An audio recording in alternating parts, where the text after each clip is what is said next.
Local news for Wednesday, the 2nd of September. Business Wairarapa and Wairarapa Federated Farmers Candidates political debate is on tonight. The sold-out event will focus on rural issues and feature Labour's Kerry McAnulty, New Zealand First's Ron Mark, Nationals' Mike Butterick and the Greens' Celia Wade-Brown.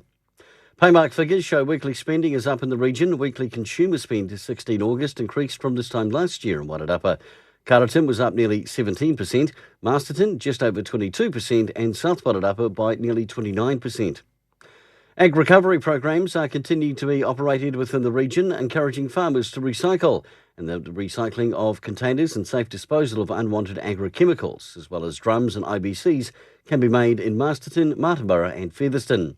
Farmers are asked to take an inventory and book via the website or call the 0800 number. And finally in sport, the Combined Colleges Secondary School girls rugby side playing under Makaurau College will have made the Manawatu tennis-side final. This afternoon they'll take on Dannevirke High School in Ikitahuna at 4pm. And good luck girls, well done on getting this far. Now bring it home. For local news and sport, kia ora, I'm Brent Gare.